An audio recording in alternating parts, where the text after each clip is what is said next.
Hello, YouTube Pipers. Double O Pipe here, Rick, alias Rick. And I forgot to show you yesterday the hat that I inherited from my dad.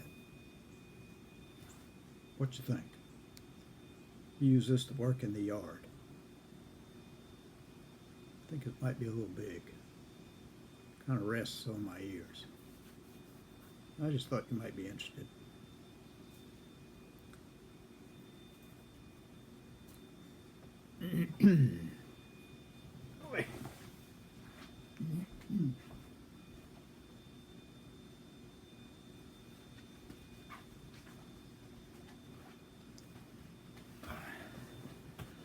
I'm never quite organized for these things. But anyway, my Rossi Naughty or Naughty or Natte, Notte. I wanted a big bowl. I put velvet in this.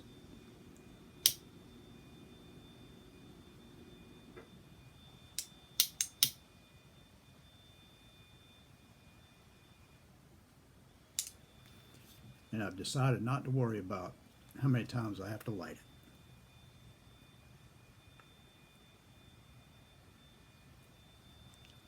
I have an eye appointment coming up. I think my hand-eye coordination is a little off there.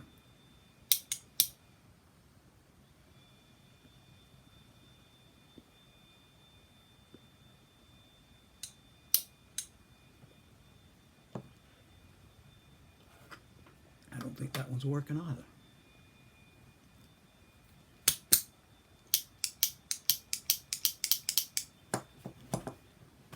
Have to pardon me.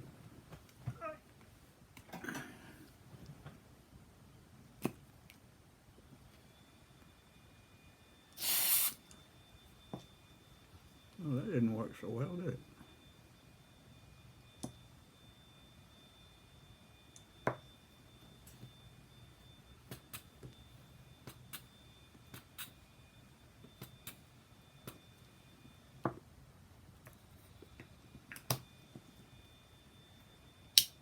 There you go. Well, yesterday I mentioned my friend from work, Larry. Larry unfortunately passed away a few years ago. He had moved back to his hometown of Gaffney, which, if you know the town of Gaffney, is famous for its big peach that sits high above the road.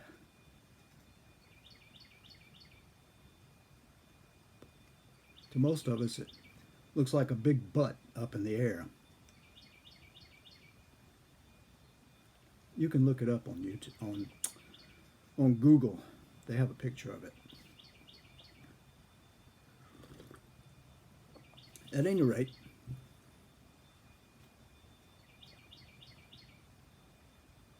he and I got to be very good friends before he moved back to his hometown. And he was a good storyteller, if I ever met one. And I thought maybe I'd try and tell you about a couple of them that he told us. We used to always beg him to tell us these stories so we'd heard it I don't know how many times, because he had so much expression when he did it. Well,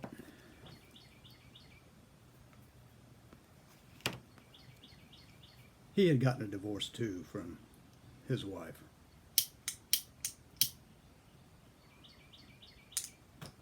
Before he moved here and took a job at the hospital he worked in.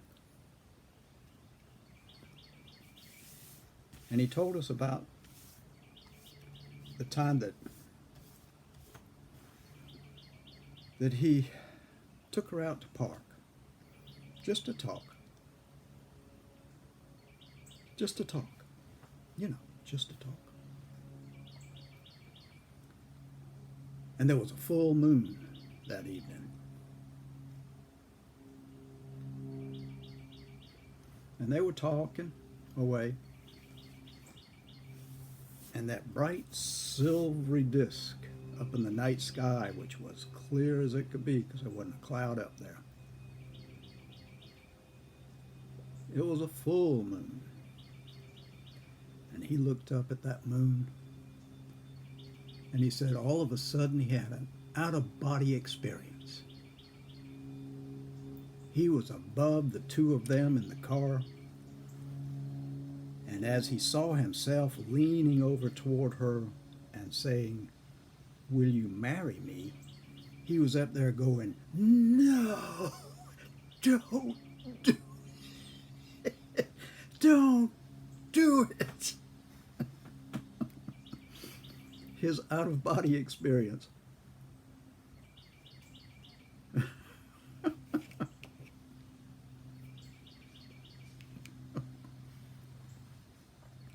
He said he never dated another woman when there was full moon. He stayed home.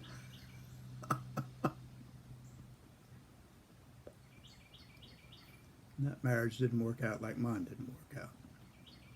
And another time, we went to a party. And a couple of us met over. We had a boss and an assistant boss. And our assistant boss was a young lady who was a redhead. And she and Larry had moments where they didn't get along so well. And the less they interacted, the better off he felt he was. So normally he kind of stayed away from her.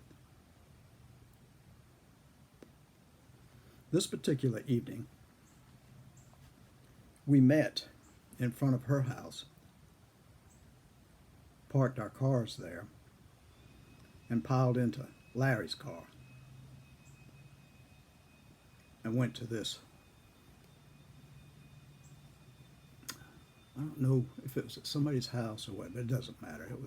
It was just a night of celebrating who knows what, Gopher Day or whatever, and just a night of drinking and playing games and such, like quarters, to see how drunk you could get because you couldn't throw a quarter into a cup.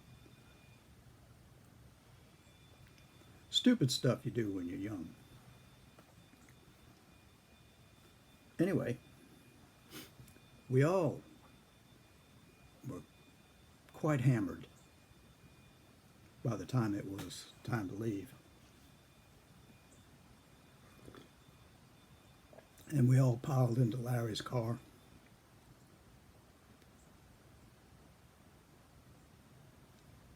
The Lord had to have been with all of us. And he drove us over to the assistant boss's house, where we jumped out of his car and got into our own cars and headed on home.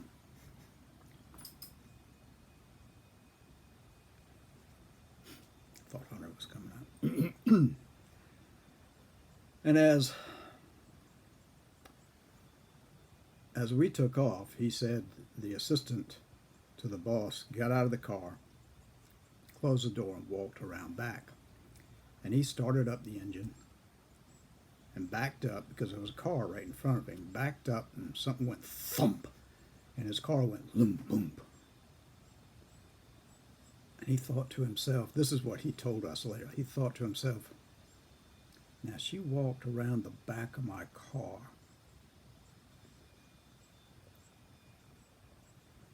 I didn't actually see her walk in to her house. I don't remember anything being behind me.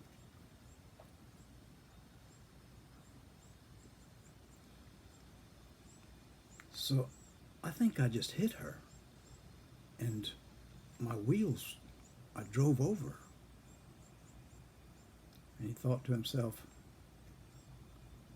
well, there's not much I can do for her now, if that's what happened. He said, and if I did harm her in any way, the police will come get me. So I think I'm going to go on home before I can't drive any further, because I'm kind of drunk to be driving. And as he pulled forward to get out of the parking place, he went thump, thump. He said, well, if that's her, she's done for now. drove home. And he got home, went up to his apartment.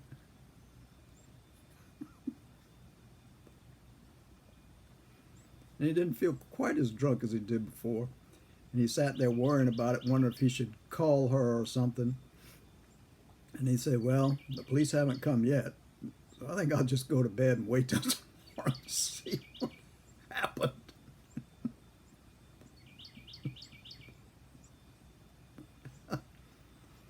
He told that story to us, and we couldn't believe it. Come to find out there was something behind him, whatever it was, because she had gotten into the house whenever he ran over whatever it was. But he sat there deliberating what he should do. Oh, me.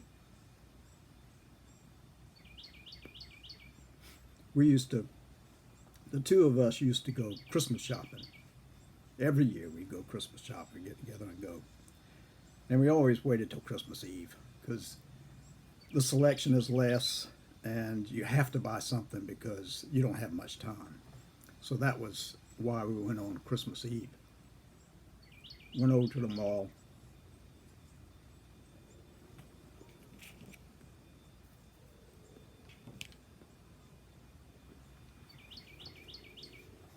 The mall that used to be so popular back then. And went from store to store, and we got to one store, and I got something for my mother, and he said, well, I'm going to get something for Mom too. He always called her Mom. I said, you can get her something. And the girl was in front of us. She was wrapping mine and listening to the two of us back and forth. Now, one thing I forgot to mention, because it didn't matter to me back then, because I never noticed it, is Larry was an Afro-American. As good a person as you ever meet. Smart, talented. He played trumpet. Very good trumpet player.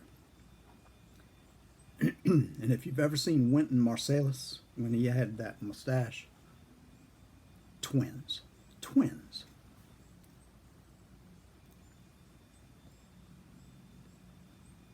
So I said, well, that's what I'm getting, Mom. What you going to get her? And he said, I see something over there. I said, doesn't matter what you get, you know. He said, what do you mean? I said, she always liked me best. Doesn't matter what you get. He said, well, this year it's going to be different. Because what I see over there, I know she's going to like a lot better. I said, it doesn't matter. You know you're adopted, don't you? And he stopped. And he looked at me and he said, why would you say something like that? And the girl who was wrapping that package just kind of looked. I said, because nobody's going to tell you but me.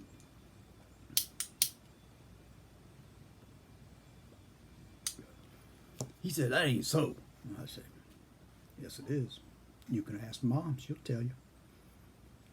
It ain't true. It ain't true. We's brothers. I said, we may be. But I ain't the adopted brother.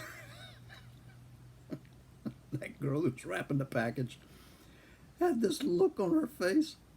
It was too funny. That's too funny. But anyway.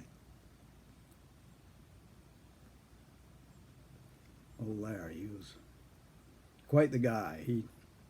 His brother was a psychiatrist or a psychologist. I can't remember which at the moment. I think he was a psychiatrist, though. And he utilized hypnosis in his practice. And he taught Larry how to hypnotize people. And he told us that one day when we were eating lunch at work on the night shift. And we said, can you hypnotize somebody? He said, sure, I can hypnotize somebody. So one of the people said, hypnotize me. And he hypnotized this person. And we said, well, what are we going to do? We're going to make her cluck like a chicken when she comes out. He said, no, I'm not going to do something like that. So he wouldn't do that. He was too ethical. He just didn't want to make a fool of somebody, so he wouldn't do it.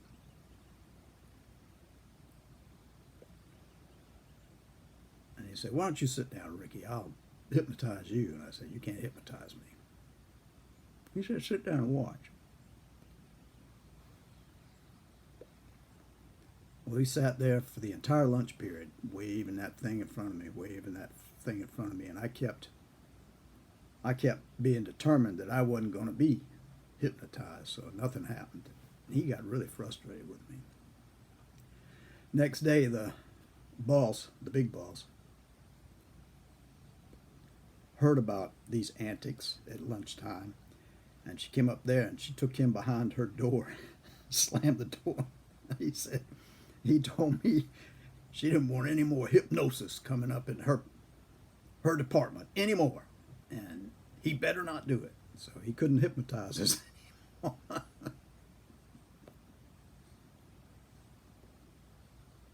And the thing about Larry, I told you that he and the assistant boss or assistant manager, whatever you want to call her,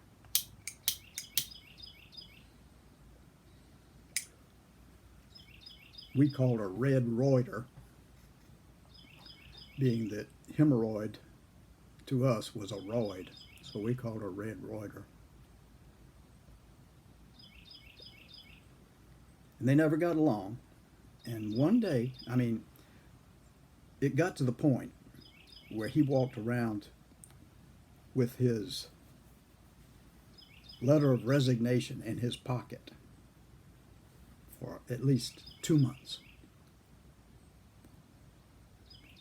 And one day they got into a big argument. And he just looked at her and he reached into his pocket and he said, "My resignation." And that was it for him, and he moved back. But he just couldn't take it anymore. Boy, a nicer guy you would never meet. Like I said, talented. He could play that horn. I had an Akita named Sasha at that particular time. He used to come up and visit, and he would stay at my place whenever he'd visit. He'd run that horn, and he'd play in the evening, and she'd sit there and go, "Woo," the whole time he was playing. He thought that she was singing along with him, but I think it probably hurt her ears. But anyway.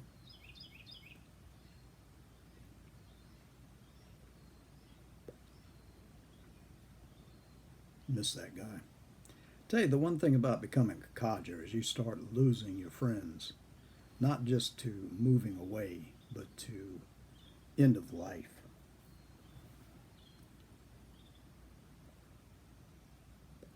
And that's a sad part of the old codger days. But Larry could tell a story. I wish I could remember more of them. But that one about him running over Susan, who was the boss, we laughed at that every time he told it. And his silvery moon, never dating another woman in a full moon period. Oh, too funny.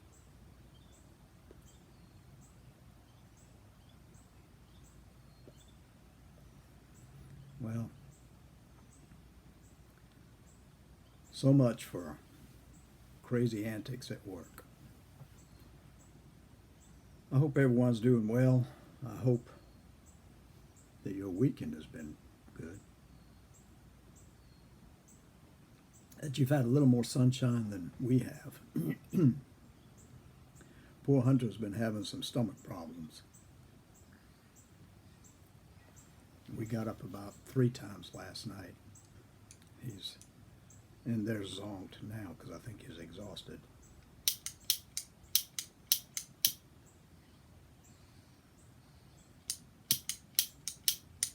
We just went to the vet last week. She gave him, said he was healthy as a horse.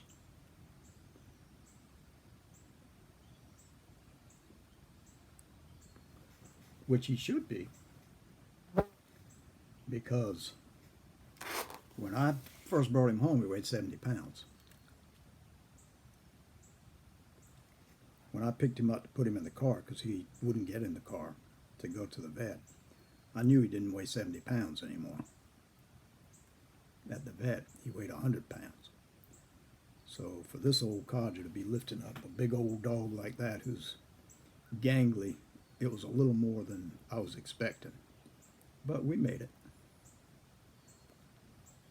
My Akita, who was big, was never that big.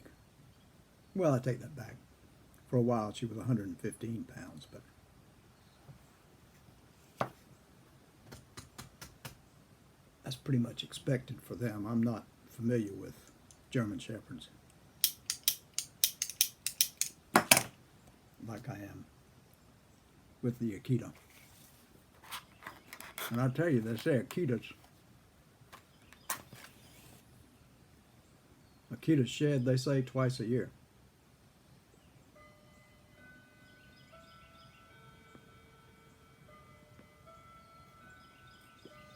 And I remember her shedding twice a year. But I do not remember her shedding as much as Hunter sheds. This house, Lord have mercy, so much dog hair. But I digress. It's time to get off. Like I said, I hope everyone's doing well, and I hope your weekend was good. Hope I didn't bore you. And I'll be back. I have a couple of stories that I've been thinking about, if I can just get them down right, because some of them are intricate. But that's for me to worry about and y'all to just listen to. I'll say now, God bless until the next time.